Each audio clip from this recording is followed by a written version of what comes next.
Welcome back, everybody, to the Nevin Shapiro Show. I'm Mike Tirado. I'm here with Nevin Shapiro, and we know how this is going to go. Unfortunately, Miami did lose to SMU over the weekend. A lot of people are very angry. A lot of people have come at us for certain questions that they want answered.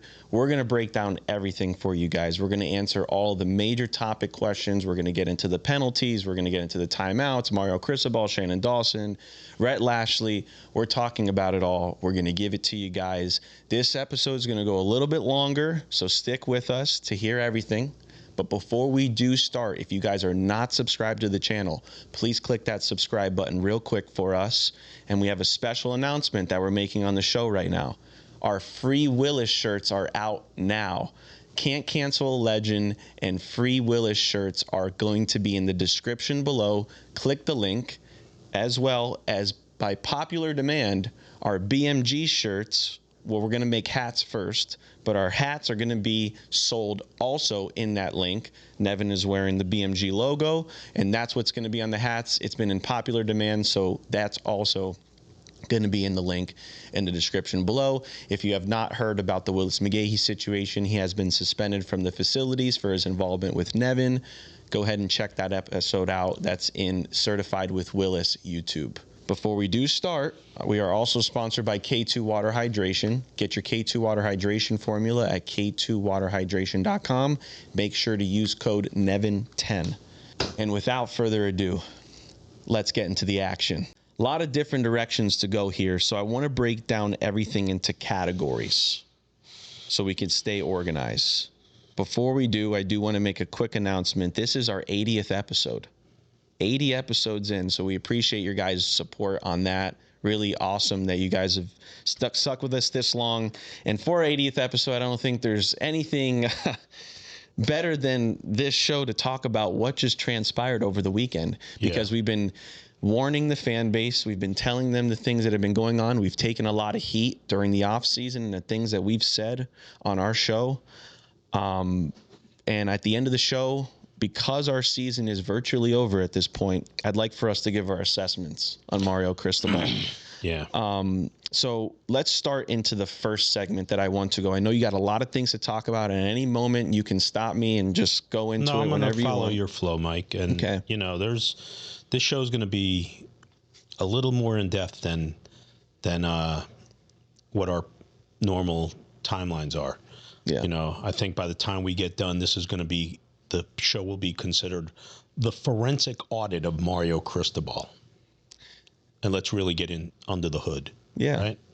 But you're the moderator. Yeah. And you lead the show. Well, I appreciate that. And, you know, like I said before, we've been really the only podcast that has been honest about the situation.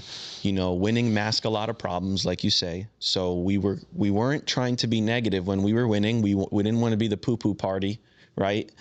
But we've been kind of talking about this. I want to just interject real quick. I would never have said anything. Even when we lost to Louisville, I was not going to come out firing. It was the situation with Willis that set me off. Right. And that's only because he was so upset and said, do what you got to do.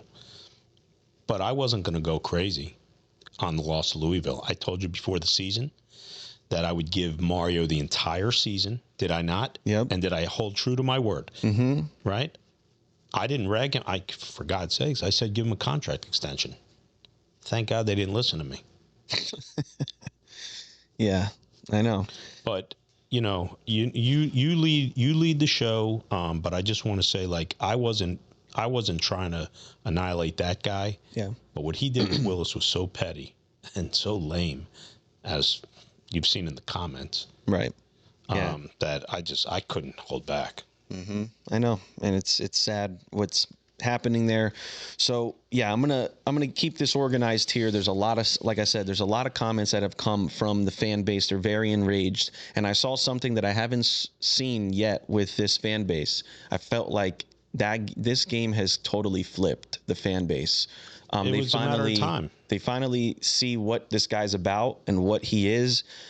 You know, some people came around late to the party, but now they're seeing what it is. And I'm going to go deeper for everybody. Yeah. You know, like, And that leads me into somewhat of a mea culpa later on between me and the fan base.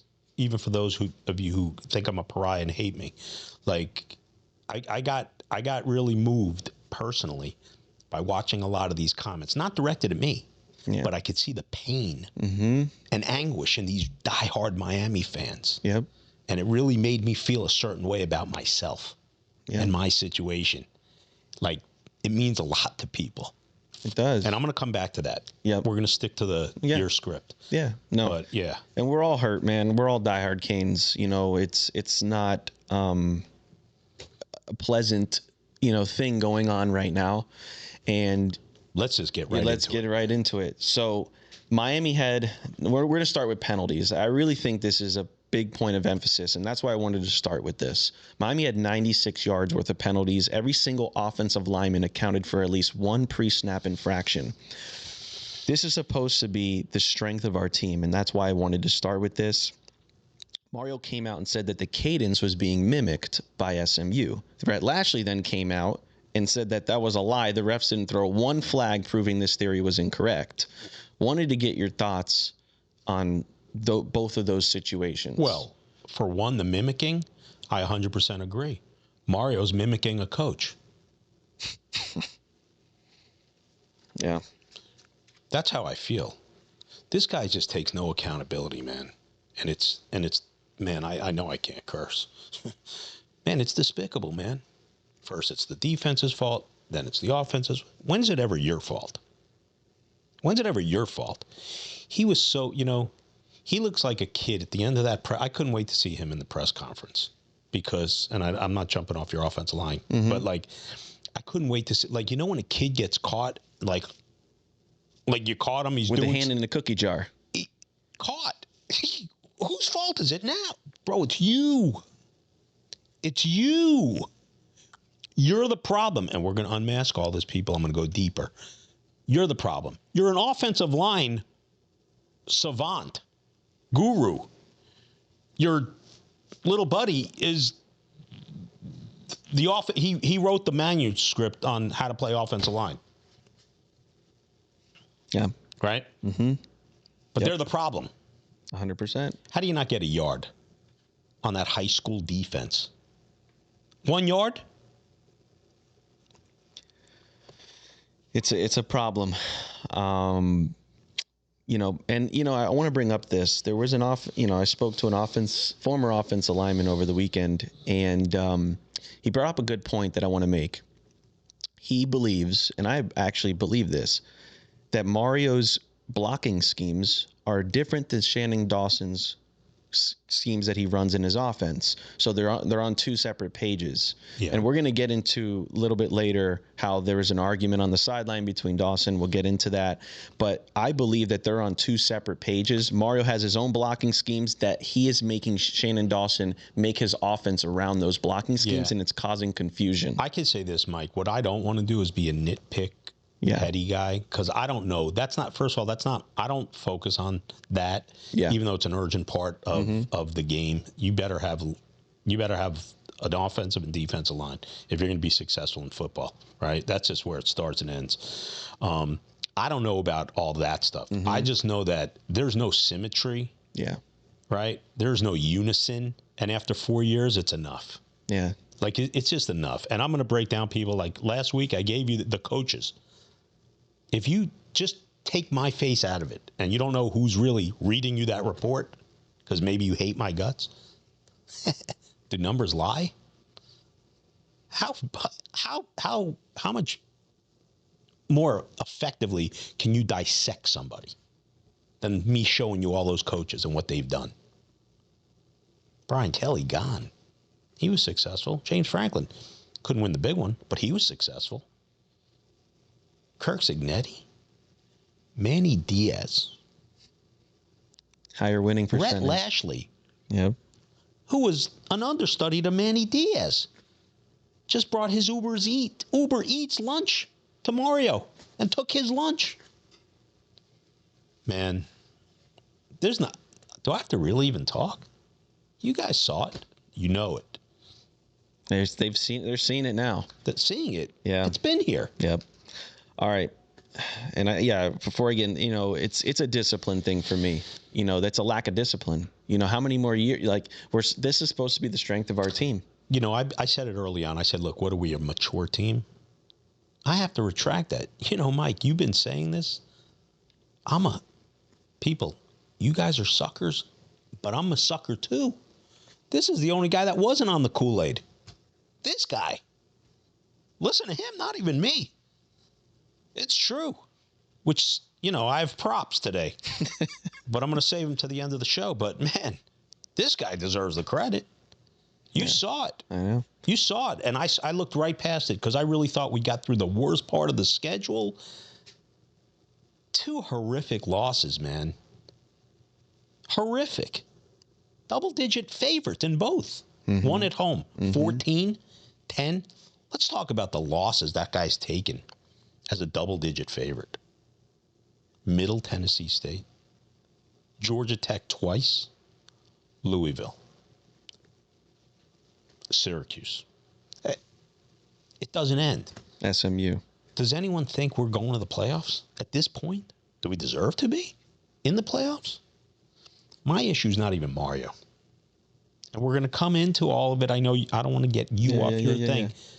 But the issue is not even Mario. It's where do we go from here?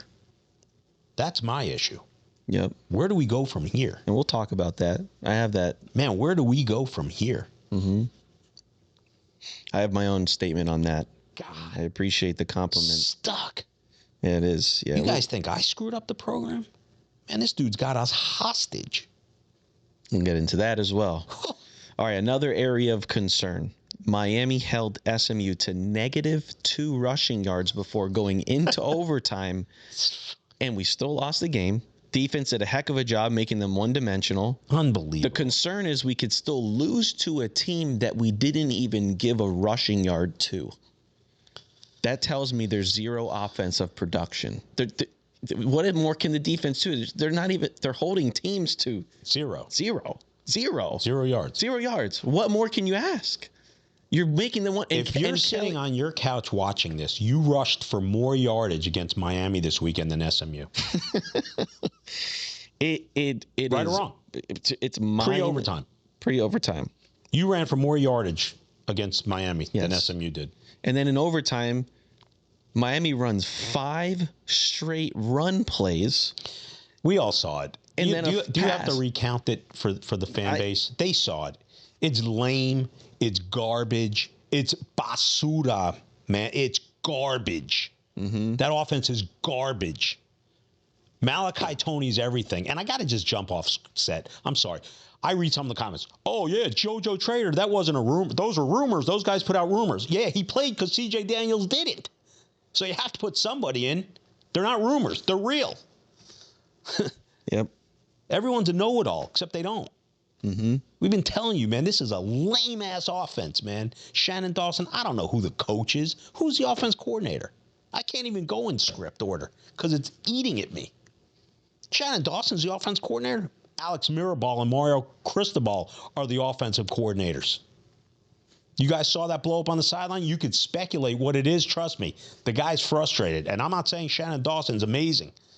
But, man, if you're going to go out on your own sword. Yeah. Calling your stuff. Runs into the line. Who's a threat, man? Who's a threat? Yeah. I like Mark Fletcher a lot. But you just can't be pound and pound. Get outside. This guy's stuck in 2005.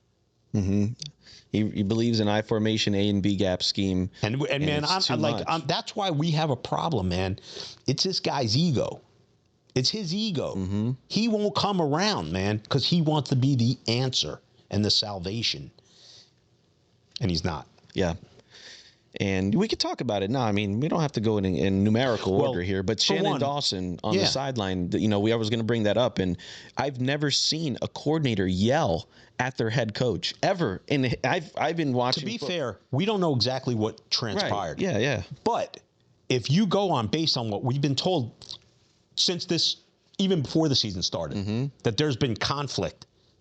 When we learned of Mirabal and Mario are calling the plays, changing out of plays. What? I didn't even believe it. You remember when we heard it? I said, no. Yeah. Like, yeah. I'm like, what? One guy played offensive line, and the other guy's 5 feet tall. So he didn't play offensive line. Maybe he's coached it. They don't call plays. But why is Dawson there if they're calling plays? Why are you paying the guy? That's what I'm saying. And that's why if you had a guy like Lane Kiffin, and I'm not saying he's the guy, but if you had a guy like Lane Kiffin, at least he's calling plays. He's controlling the offense. Right? This guy's not an offensive guy. He wants to build his line inside out. Yo, you got to evolve. This guy, someone on X, Rolo, I don't know who it is. He may hate me. I don't even know. But he put out a tweet that was, man, I'm shouting him out. Read what he said. He broke down Mario and his lack of evolving. That guy said it better than I could ever say it. What a description. This dude's stuck in 20 years ago. And, be your own identity, man, of who you are. Don't try and be Nick Saban. You're not. Yeah. You're not. Okay? And I've seen this from the jump. And I don't think I really got to go too hard on this guy, man. Everyone saw the same thing. Do you think it's going to change? Is he going to have an epiphany? And now all of a sudden, next week, they open up and start scoring? No. Yep. Maybe he'll try to do it against Syracuse because he feels it's an opponent he can pick on. NC State's going to give us a problem with a guy that's probably going to be playing here next year. Right? At Pittsburgh. Well, you saw what SMU just did. The weather's going to change by 40 degrees. Colder. Yeah, I've been polluting. And we'll have even less to play for at that point than when we did the other day. Correct. So how's our incentive base going to be there? There it is. Listen, our season's over. Make no mistake. Our season's over. Yep. It's over. Over, people. Yep. Okay? Let me give you the ACC remaining, if you don't mind. Virginia, undefeated. They play Wake Forest, at Duke, and Virginia Tech. They're not losing more than one. They're in. Georgia Tech, they got beat, but they play at BC and they play home against Pitt. They're going to probably play them. Louisville, we can't hop them regardless. They got one loss, and they play nobody. Cal and Clemson, both at home. We're out. ACC's done. So to stick to our script from the beginning of the season, what did we say? If you don't win the ACC championship, or at least play for it, assuming Clemson was what everyone thought they were, and make the playoff, you're an absolute failure. Well, we're halfway through the equation. That's an absolute failure because they're not making the ACC championship. Right. Okay? So all that's left is hopefully 6 SEC teams lose 3 games. But how would we get in over Louisville? Or SMU for that matter? And definitely not Virginia because they're ranked 12th. Yep. Possibly with one loss coming. Possibly. Yeah. Facts, people. Just real numbers. Would you agree? We're out of the ACC championship? Oh, by far. Okay. Yeah, there's no route. We can't. There's no one. Who can we There hop? would have to be a colossal failure. And let's look at our remaining schedule. Syracuse, NC State, Virginia Tech, and Pittsburgh. Right?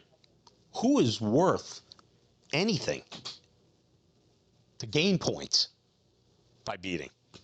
No. Again, there would have to be a colossal failure by Virginia, colossal failure by we're done. ACC is done. Okay. Completely done. I just want to clarify that. Yeah. A lot of fans wanted to know your comments on Carson Beck and how he's played, in that game and thus far. So I want to get your comments on that. Okay, so his statistics against SMU were not bad. He threw a horrible pass to cost them or end the game, basically. I did say before the season, you asked me what makes him, and I said anything under double digits interceptions, and he is right there. He's at 9, I believe. I think 14 and 9. Yeah. Not worth the bang for the buck. Right. Which we're all concerned about. And I got to give him, the JoJo trader, that was on him. That one pick he threw, that was on JoJo. I agree. That was a bad drop. That was a bad drop. Yeah. So that wasn't Carson's fault. And also a momentum shift. Huge, because that was in their own red zone. I got it, man.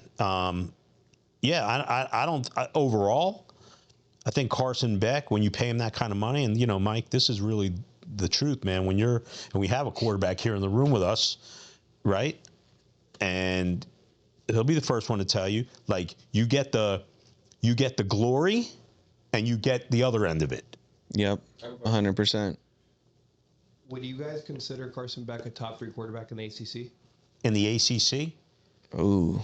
I'd say right now, if you're looking at, like, who's producing what, the guy Minshell from Pittsburgh has been amazing. C.J. Bailey's been amazing. Haynes King, potentially the Heisman frontrunner, top 3. The answer is no. I think it's a legitimate question because you just alluded to those guys. You miss Jennings from SMU, who I think Jennings. Yeah, I think Jennings. Chandler Morris from Virginia, baby. And then there's 2 other guys I'm leaving out. Miller Moss, who's beat us, and Darian Mensah has been amazing. Yep. Right? Like, so to answer your question, no, he's not top 3. Is he top 5? Probably top 5. Top 5. Okay. Top 3? No. Yeah, no, it's just true. And it's just numbers don't lie. Yep. Right? And that's, so anyway, so to get back to your, original question, I don't think that Carson Beck was bad against SMU. 1 pick, not his fault. 1, horrible. Game changer. So you got to take what comes with it. And that's, you're expected to do more, A, in that position, B, when you're getting that kind of money. Because now you're a professional. You're not a college kid anymore. Right. I don't care how you slice it, right? 100%. It changes everything. And so, not to use that as a Mario segue, but like, there's a difference when you're getting $80 million. Your team's expected to look a certain way, and there are different expectations for you. Yep. And that's just the truth. He's not the coach at FIU anymore. He's running a big machine, or what should be a big machine. And that's it. And that's just my thing at the end. For sure. But okay, let's switch gears into this. A lot of comments, obviously, on Shannon Dawson. Yeah. Right. What's your overall message to the fan base on Shannon Dawson and his play calling? If it is his play calling, right. It sucks. Yeah. It sucks. It's boring. And not only is it boring, the personnel you would expect to be out there doesn't match the production and what you're seeing. Where is the blaze? Where's the blaze? Where's an Isaac Brown home run hitter? I thought that was supposed to be Jordan Lyle. Yep. Okay, he's hurt. Bring in Gerard Pringle. Yes. What, are you saving him for a rainy day? Or people, and listen to me, this is the new wave of NIL. You hold guys back so you don't got to pay them when the season's up. Sound familiar? You're wondering where some of your guys are? They don't want to pay multiple guys. Because now Malachi is going to be like, yo, where's mine? And right behind him, JoJo's like, yo, where's mine? I don't care if I didn't play. Someone else will pay me. Yep. This is what you're dealing with NIL. So it goes much deeper. So, like, where's Gerard Pringle? That's what I was Where is Gerard Pringle? He is incredible. Armwood, he's so fast. Tampa area. Like, he's a blazer. They put dudes out in that area. Yep. I said it on if you go to our BC show, I'm like, and he played late in that Stanford game too. You could just see he's got a pop to him. I saw that kid when he was in high school, and I was like, I was jacked. I know. I'm thinking like, all right, great. We're going to have Jordan Lyle, him, and, 3 guys? Let's go. Behind a mammoth offensive line? No, think and dunk. It's the same situation of last year with Chris Johnson. Piss poor, Mike. Shannon Dawson's offense, if it's his, piss poor. If it's not his, then Mario, you and Mirabal, piss poor. It's one of you 2 guys' offenses. Well, whoever's it is, it sucks. Yep. And last year we had a blazer and Chris Johnson who ran a 4.3, incredible speed, not utilized. What if Rashard Smith doesn't get out of here? Same kind of situation. And this guy with Gerard Pringle, he is a blazer. What if Rashard Smith doesn't get out of here? He's playing with the Kansas City Chiefs now. He's stuck at the Heck Center playing. All right, let's go into we got a lot more to cover here. So a lot of fans and I'm reading comments right now. Like, these are just, I'm trying to answer everybody's questions that I felt were the most important, right? So these are coming from fans, and they were going to come from us anyway. Can you also share with our viewers that you asked me what I wanted to talk about before this show, like right after the game. I watched the game with you, obviously. And you said, what do you want to talk about? And I said, we don't even have to pick the topics. Let the comments pick the topics. And there was, man, I spent a long time going through the comments. There was a lot. I had 1,400 plus DMs and text messages. Yeah, it's a lot. Like I've become Dr. Phil to the fan base, the ones that like me, or even the ones that don't like me. They're starting to see. People are walking off ledges. I'm like, yo, slow down. It's going to be okay. The sun's coming up. I get it, man. I it's tough when you're. Yeah, right. So, okay, this is a comment that came from a fan, and I was going to bring it up anyway, but fans were enraged that Mario took a knee with 29 seconds left and only needing about 35, 40 yards to be in field goal range with one timeout. He keeps blaming the statistics guy. Before I give my commentary, I want to hear what you have to say, because it's enough. I'd like to know who his statistics That's what guy I want is. to know. You know, before we get even further into this, I have a new nickname for Mario. I don't even want to refer to him anymore as Mario. Being that we're going back to the Pop-Tarts Bowl. In lieu of my shirt here. Yeah. Mario's new name is S'mores. All right. I'm not even referring to him as Mario anymore. He's S'mores. S'mores. He can't do better than the Pop-Tart Bowl. All right, good. Sorry. Yep. Well, oh, yeah. His analytic guy? His analytic guy is probably his GM, Dennis Smith. Can we jump right into this guy? Go ahead. Dennis Smith. Dennis Smith's our GM. The guy's, all right, I'm not going to get into his personal, that's not my business or anyone else's. But listen, he's got a kid who's never in his life done anything with regards to football other than be his assistant at FIU. He's our GM. There's your problem, people. There's your problem, okay? D-Train. That's what they call him? D-Train? Okay. Yeah. Give me Alonzo Highsmith. How's that, Mike? Or any GM. Would people, this is not a hard situation. Like, let's be clear. He's been selling this culture stuff to you guys. We're building the culture. We're building. Yeah. You can't get a yard against SMU. They were playing in a high school stadium against a high school team. I'm not giving any credit to SMU. Yeah. None. We beat ourselves with this coaching staff. And I'm not even blaming the whole coaching staff. That's not even fair. I'm blaming the head guy. This is his show, man. You got to take responsibility. This is his show. Yeah. Okay? 4 years? Nah. Okay? 4 years and a lot of promises. I'd like to go into something. His trajectory. Remember? They beat 2-10 Florida State. You guys all see the trajectory of this program? Yeah, I do. Can I bring it to you guys? Okay. After that fist slam on October 26, 2024, we promptly went out and kicked Duke's ass. Followed up with a loss to Georgia Tech.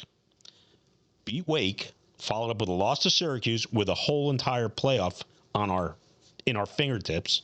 And then lost to Iowa State. So he closed with three losses in 5 games after his trajectory speech. And so I made a comment at that time.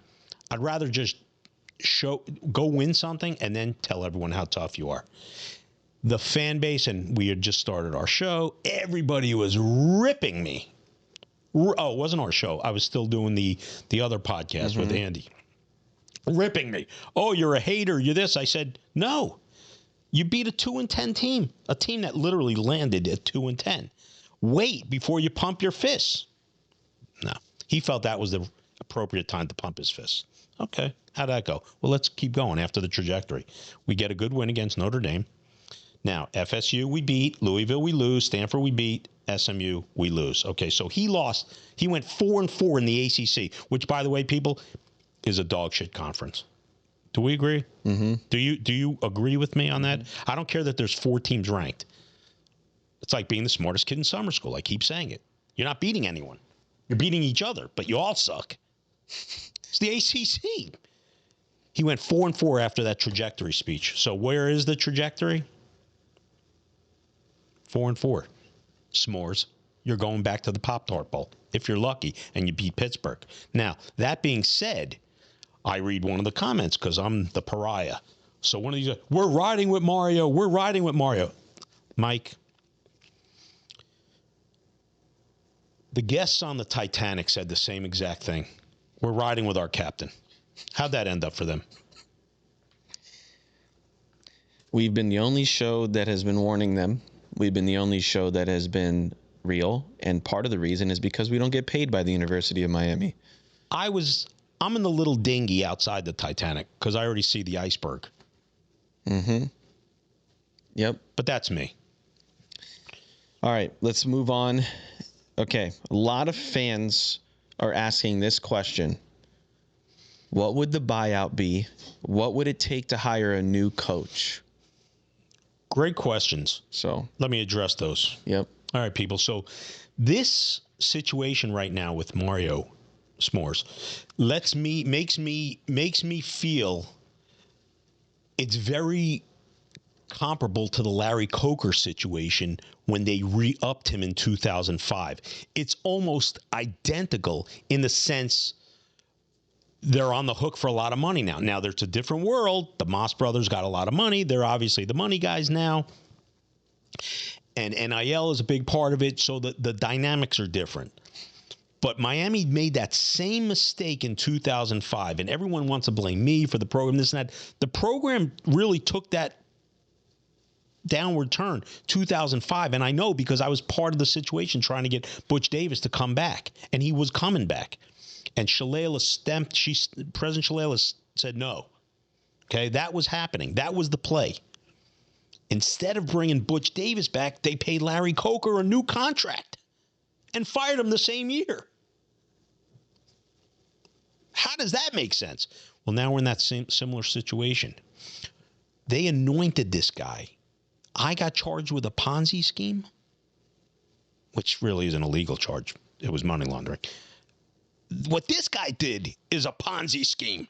$80 million for a 28-18 record. I say this to the fan base. You guys want to see me gone and never see my face again? If Mario Cristobal steps down, you'll never see me again or related to the University of Miami. I'll do something for you if he does something for you. Leave. Resign. He's a great recruiter. I recruited better when I was here. Yep. All those guys behind me. All those first-round picks. I recruited better. Yep. On my dime. Not my lender's dime. My dime. Okay, so the second part of that is what would the buyout be? And that was the question. Find it.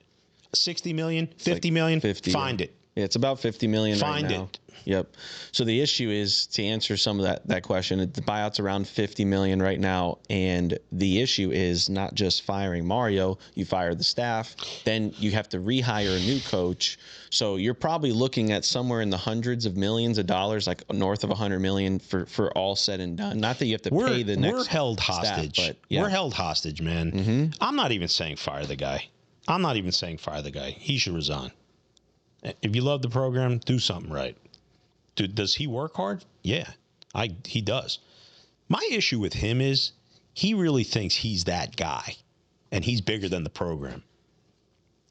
You should be begging Willis McGahee to come out to back your program. You're banning him? If you get fired or you resign, you can't get on the sideline. He can. Yep, he's a Hall of Famer. Yep. And I don't even want to go hard at this guy, but like, you people should feel more enraged than me. I've just been telling you. Now you're seeing it.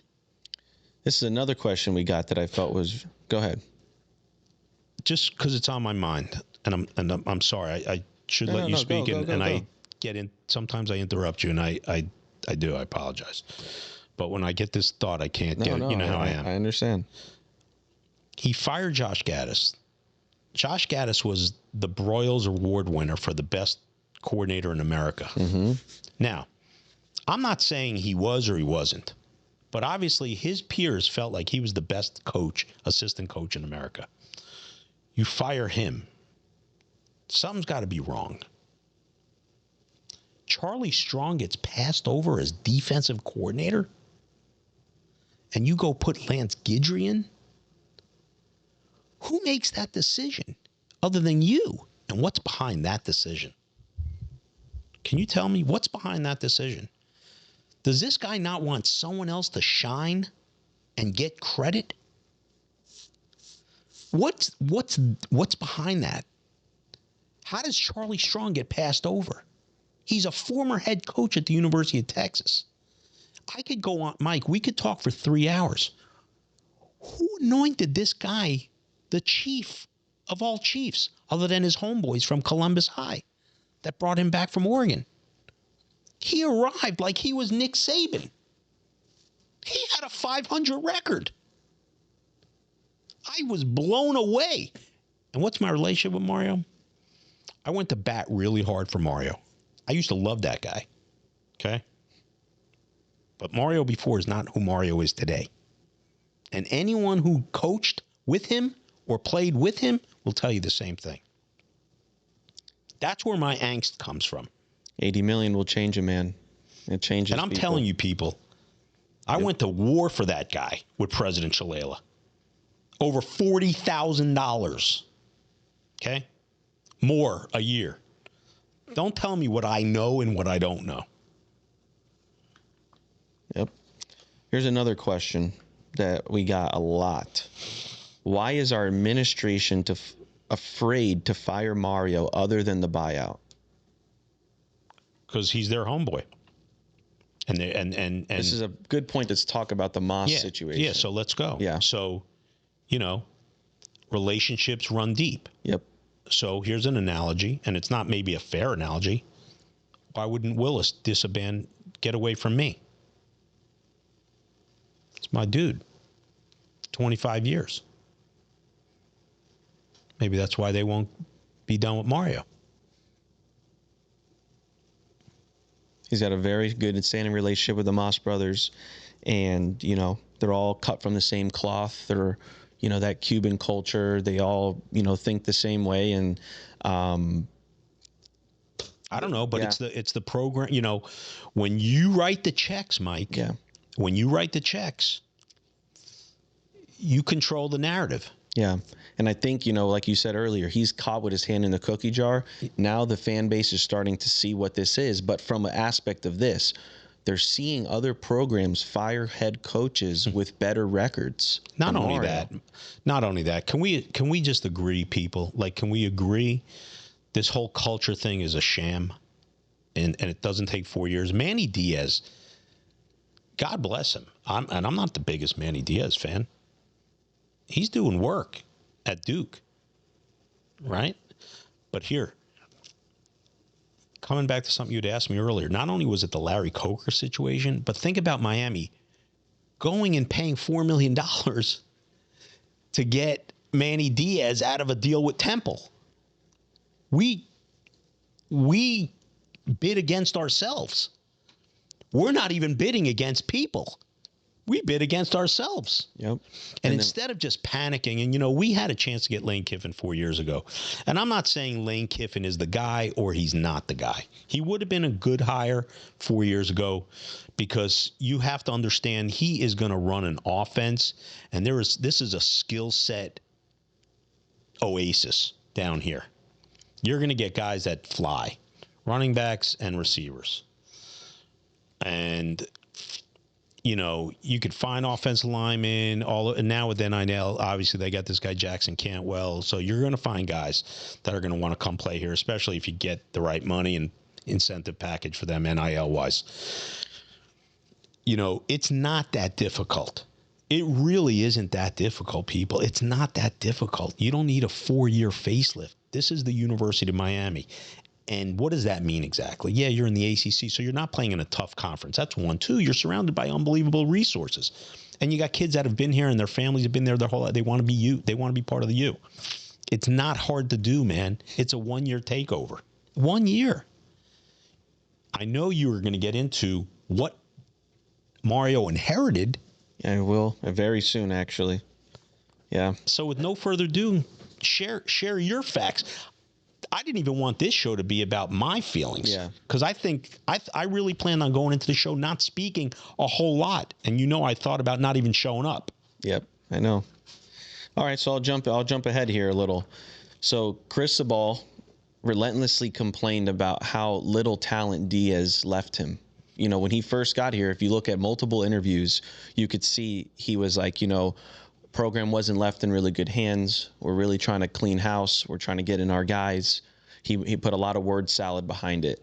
Yet Diaz is 25-13 in ACC games, 4-1 this year at Duke. Mario is 14-14 in the ACC and 2-2 this year in the ACC. Manny Diaz now has a better winning percentage in the ACC than Mario. I have brought the roster. I spent hours on this. The roster that Manny Diaz left Mario before he made any changes. Not only did I bring the roster, I broke down the star ratings of every single player that came back after I took into account transfers and I took into account seniors from the year before that left and went to the league or did something else. So this is what Mario was left with. Whatever he did with these players, he did with. But this is what he was left with, and most of these guys played for him. So we'll start with the offense. Romello Brinson, before he went to SMU. Mario had a chance to work on that guy. 4-star. Xavier Restrepo, 3-star, who happens to be the all-time Miami leading receptions. Okay. Tyler Van Dyke, 4-star. Who was our running backs? Don Chaney, who was a 4-star, and Cameron Harris, who was a 4-star. Who was our other receivers on the other side of the field? Jacoby George, 4-star. Brashard Smith, 4-star. And who was our tight end? Elijah Arroyo, 4-star. Manny Diaz, pluck. Okay. Who was our offensive line? Cleveland Reed, 4-star. Ja'Kai Clark, 3-star. Lawrence Seymour, 4-star. Ryan Rodriguez, 4-star. Jalen Rivers, 4-star. 2 3-stars on the entire offense, and one of those guys is an All-American and leads Miami for receptions. That's what Manny Diaz left Mario offensively. 9 4-stars and 2 3-stars. Let's go to the defense because it gets worse. Corners, Tyreek Stevenson, Al Blades Jr., and Takori Couch, 4-stars. All of them. Let's go to the linebackers. Keontra Smith, Avery Huff, and Gilbert Frierson, all 4-stars. Let's go to the defensive line. Jared Harrison Hunt, 4-star. Javari Harvey, 4-star. Both went to SMU after, but he had them. Then, what did Manny Diaz leave him in the interior? 2 5-stars in Leonard Taylor and Nessa Jade Silvera. 2 5-star defensive tackles. He left him to coach. Not only that, he left him with 2 5-star safeties, Cam Kitchens and James Williams. So on the defense, Manny Diaz left Mario Cristobal 4 5-stars. Was Cam Kitchens a 5-star? There was some ratings that had him at 4, but Rivals, ESPN had him high enough to be a 5. He was right on the cusp.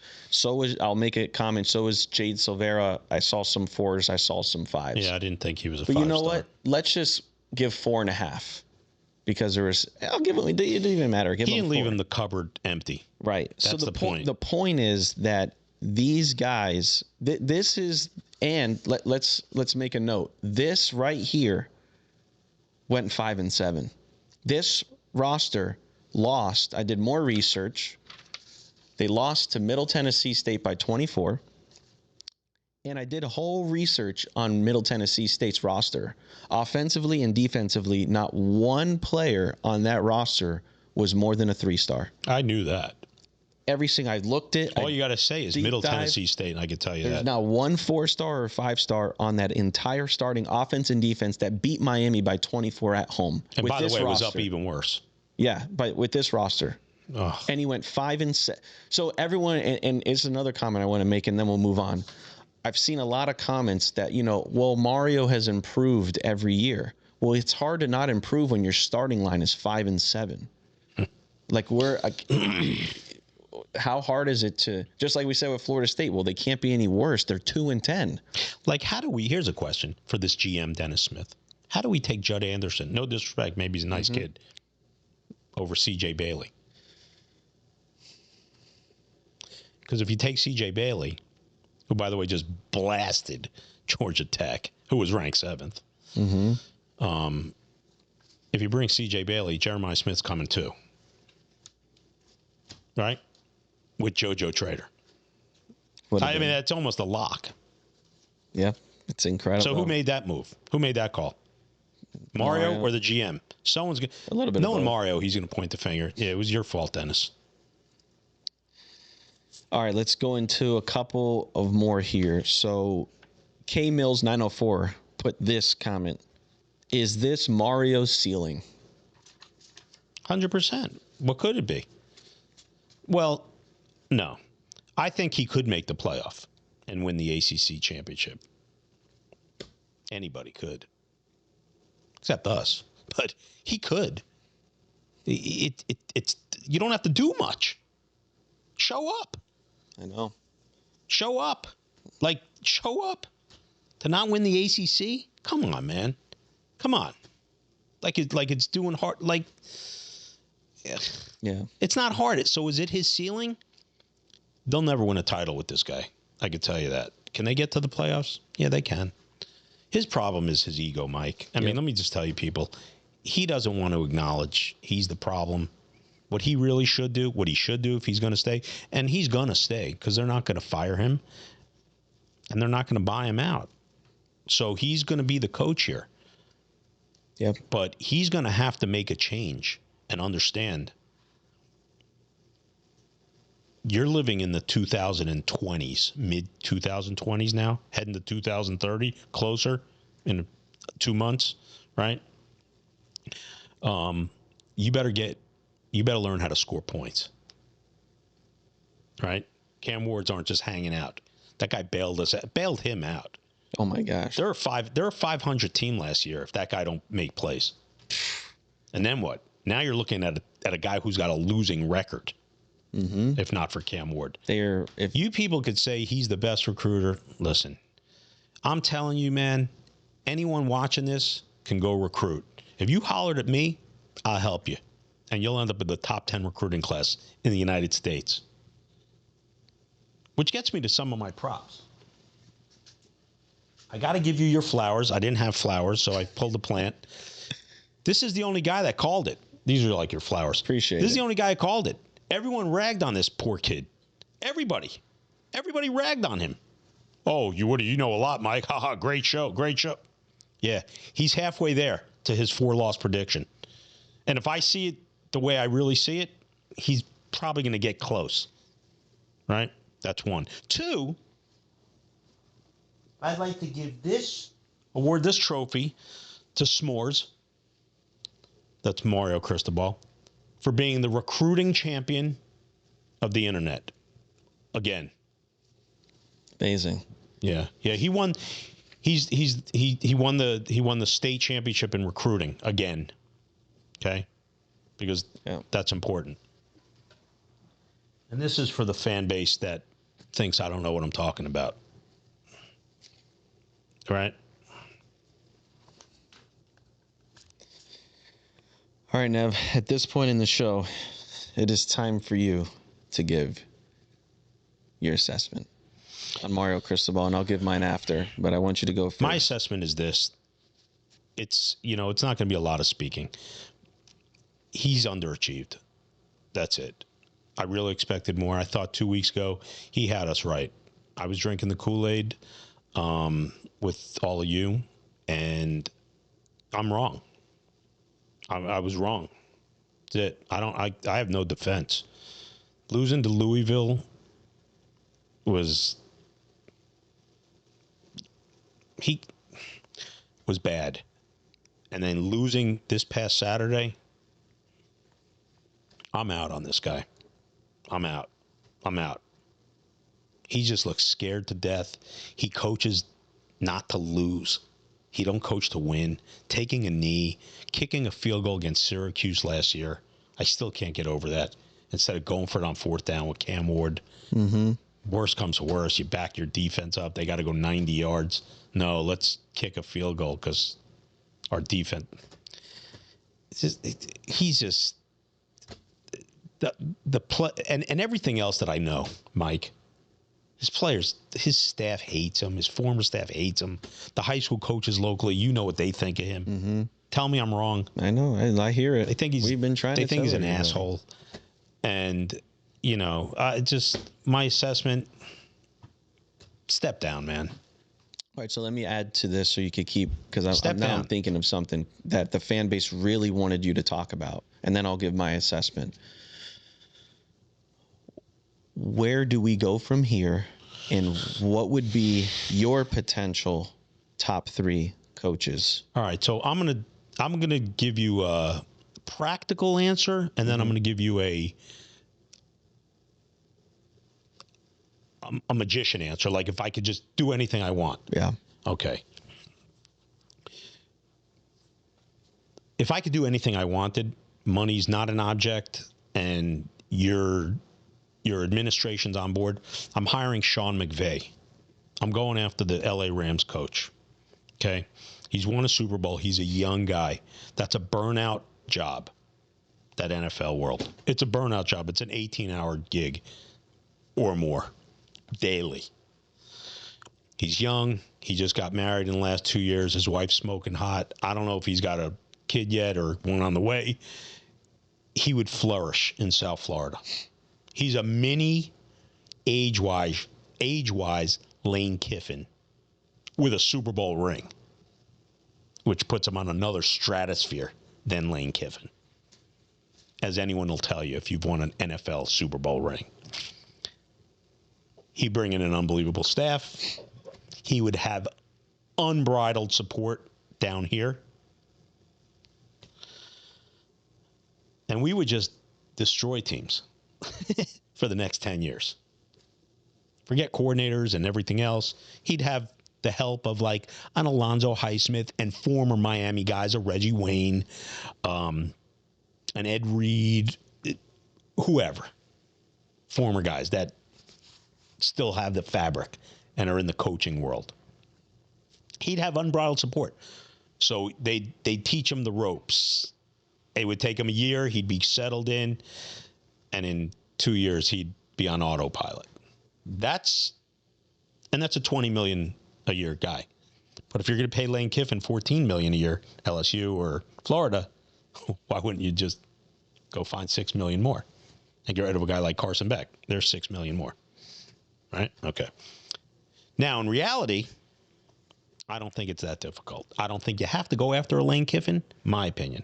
And I like Lane Kiffin. But I think the time for Lane Kiffin was 4 years ago. Not that he wouldn't be good or really good still today.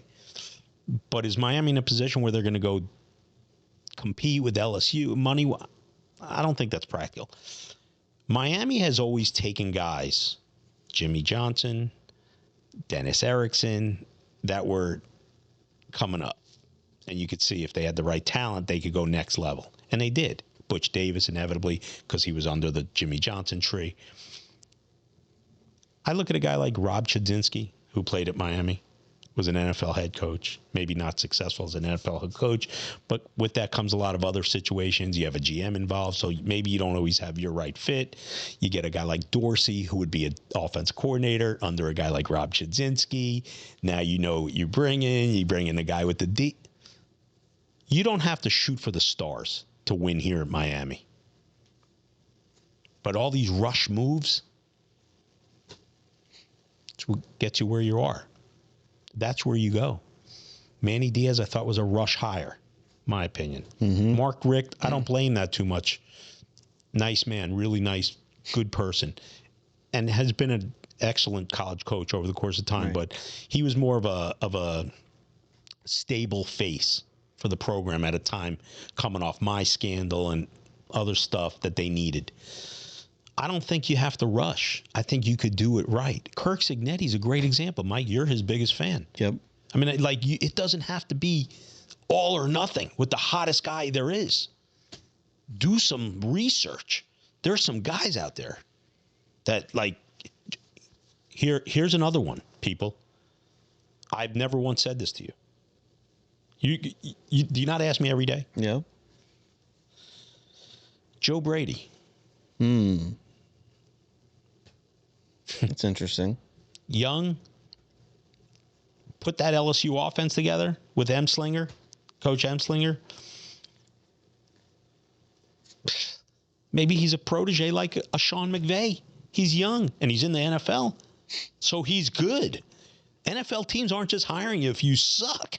Yeah, I know. Right? Joe Brady. You get him on the cheap early. Let him prove himself. He does. And then he could say, well, I want this. And you give it to him. It's not so hard. But this guy, when I look at Mario Cristobal, coach, and this isn't a joke. This is, I know I can be funny sometimes, but when I look at Mario, you remember the Flintstones? Mm-hmm. And you see the old cars they used to drive in those whatever days that's the type of offense that guy runs. Yeah. Like, do you know the dinosaur type shit? My only curse. It's just it's stagnant. Yep. Well, I'll give my mea culpa now to the fans. You know, I took a lot of heat in the offseason. A lot of people said I was an idiot. I was a retard. I don't know what I'm talking about. I'm stupid. I don't know football. I gave you the plan. I know. I appreciate the flowers. You know, for me, last year did it for me. The reason why I'm wearing this shirt, Mario turned caviar into Pop-Tarts. The Syracuse game was the end-all be-all for me. I wasn't already on this guy, but Syracuse, I was at that game. I watched that team go up 21. I watched that team crumble right before my eyes. I had tickets ready to the ACC championship already, purchased. And I saw a comment, someone goes, death, taxes, and returning your ACC tickets for Miami. I saw that today. I did. I was like, yeah, that's kind of been true. So if you are being honest, take your fandom out of it. And I always have to do this for myself. I have to remove my emotions because I love the program so much. If you take your emotions out of it, Miami was realistically a 7-5 team with Cam Ward, the number one pick. You got bailed out against Louisville with a targeting call. You got bailed out on a 25-point comeback and another targeting call against Cal. And you got bailed out with the Virginia Tech Kyron Jones late call, 50-50 ball at the end in the back of the end zone. 7-5 right there. And you'd probably lost to Duke if you didn't have Cam Ward. So you're a 7-5 team at best, really realistically. And that tells you all you need to know. So this is my assessment of Mario Cristobal. You got to look at it from a position of employment. Mario Cristobal doesn't own anything. He's an employee of the University of Miami. And if you're in corporate America, which a lot of people that watch this show probably are employed, they work for somebody, maybe they're in sales, whatever it can be, you have a quota that you have to meet. Mario Cristobal makes $80 million in his contract. You would have extreme KPIs and things that you would need to hit for you to keep that job. And Mario is completely underperforming on that kind of assessment. If you're paying a CEO of a company $80 million, trust me when I tell you, he is under extreme responsibility and he needs to produce for that company, or else why would you pay a guy that much money? Plus the monies that he has to approve and sign off on for NIL and players. Right. Yep. So what's his ROI? Exactly. Bottom line for the Moss brothers. His bottom line is not good right now. Remember, just keep that in mind. He's an employee. Okay. Some of you guys that watch the show, I'm sure, are in sales. What I consider Mario Cristobal as a lead generator. Why do I say that? He's a great guy to get the guy in the door, bring the warm lead to you, but he can't close the deal. He pushes it off. We need a closer. We need someone that can develop talent. It's great that he brings in talent, 5 stars, top 5 recruiting class. He gets the recruiting championship of the year. But what does that really do? He's a lead generator. He's a great salesman. He's going to sell you the dream. You're going to come through the door, and then we're going to go into the Pop-Tart Bowl again. So that's the point. He doesn't know how to get you to where he is. And how does he do it? How is he masked and hid behind the shadows for so long? It's his recruiting. It's smoke and mirrors. It makes you believe that things are going to be great when realistically he's just bringing you top 5 recruiting classes. What does that get you? Take your emotions out. I've had to do the same. What does that get you? Nothing. Oh, we have all these players. It actually, in my opinion, makes it worse because you have the players and you're still not winning. You got guys like Kirk Cignetti taking James Madison product to the playoffs in 1 year. That entire roster last year, that Kirk Cignetti, go look at the roster. All James Madison transfers from the school he was at previous. He took that team to the playoffs. Kelly Dillingham, with one player, Cam Scatterbu, took to the playoffs. Boise State, one player to the playoffs. How many more examples do you need to see that this can happen? It doesn't take all these years in this landscape. Miami has an open checkbook, and people get mad at Manny Diaz. He didn't have the resources in the checkbook that Mario Cristobal has. Mario has open checkbook. Great to do point, anything. Mike. Can I chime in on your point? Yeah. Randy Shannon, who I didn't have the greatest relationship with, right? And didn't speak highly of me after the fact, and that's okay. But if we're being fair, he was canned and didn't have. They paid him $850,000 a year was his salary.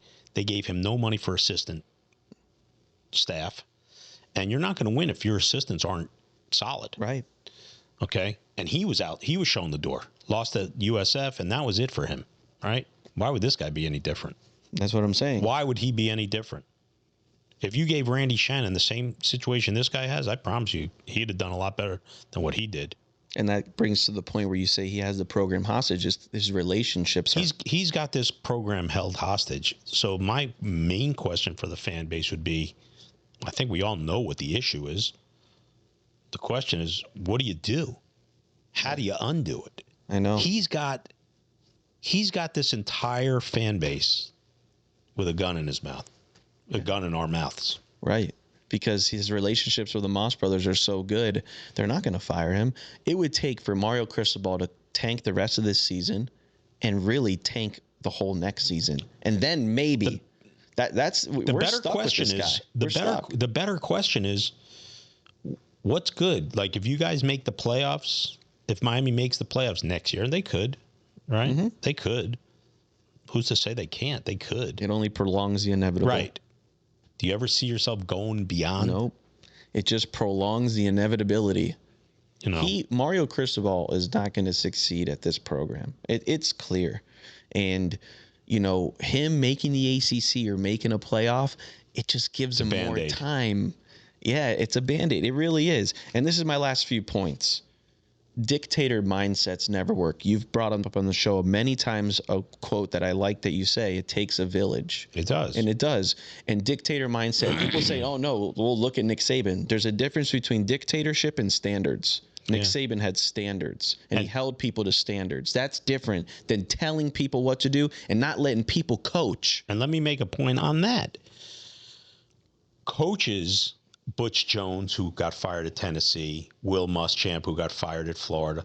These coaches end up looking to coach for Nick Saban because they know he knows the game, they respect him, and they know they're going to get better coaching under him for their next job. Mm-hmm. Who's rushing to come coach for Mario Cristobal? Let me tell you guys, nobody. Other than someone who's looking for a job. Well, let me take that a step further. When you look at a head coach, the biggest admiration you can give a head coach is his pedigree. His tree. Who's come from Mario's tree? Nobody. Yeah, Dennis Smith. That's what nobody. You look at, Nick Saban's tree. All of college football is Nick Saban's tree. Every coach. Yeah, and you guys can think whatever you want. We're not negative. We've just been seeing. We've known. Yep. We've known, man, what's behind the scenes with this guy. And where do you think we're getting our information from? We're the only podcast that has been telling you guys, warning you guys that this is happening. I hate it. I'm a diehard Kane. Everyone knows that. I wouldn't ink my entire arm if I wasn't. I'm a nut job Kane. I got to take the emotion out of it. But I hear things daily with Nevin, and things I don't know how much we have to say it. And if we have to take the hate for us to be the truthful podcast, and that so be it. These other podcasts get paid by We don't get paid by them. So that's the difference. We're going to give it to you raw and real. And the last point I'm going to make is he's worried about the wrong things in this situation with Willis McGahee. That's not being focused. You don't ban a legend from the program regardless of anything. Willis McGahee's in his 40s. Who's anybody to tell anybody who they can hang around? And that's my mea culpa on Mario Cristobal, is he's never going to get us to where we need to go. Personally, I've been saying it. Why do I say 8-4 preseason? I saw the writing on the wall. If you can't get to the ACC with the #1 pick of the draft and a 3-score lead with 3 quarters left, that should tell you all you need to know. Some of you were late to the party. That's fine. But now you see it. I saw the whole fan base flip on this guy in one day. And now you guys see it. Are we going to be doing our pregame preview on Syracuse? I don't even think it's necessary. Like, is it? It's really not. Honestly, I don't even think we're going to. Let's do it real quick. You're favored by 28.5. The over-under is 46.5. Vegas is basically saying Syracuse isn't scoring 10. All right? 38-10. That's how those numbers come up. Right. All right? 28.5, 38-10. They think they'll get a field goal. Maybe they'll kick it, or they think they'll get a touchdown. Maybe they'll kick a field goal. There's your pregame preview. There'll be about 10,000 people there. I won't be one of them. I know. It'll be our homecoming, and unfortunately, homecoming is not going to be that packed because a lot of people are really pissed off and they don't want to see this situation. Season's over, man. I know. Season's over. You guys think you're going to the playoffs or we're going to the playoffs? That's not happening. And to really belong there, let's get real, man. You don't. Let's get real. When Miami lost last I do want to say one thing. We have, there are some. We do have some loyal. I mean, the growth has been impressive. Yeah. There's a gentleman who reached out to me. His dad passed away this past week. Him and his dad used to watch our show all the time. Anyway, prayers for Alan Carcinell.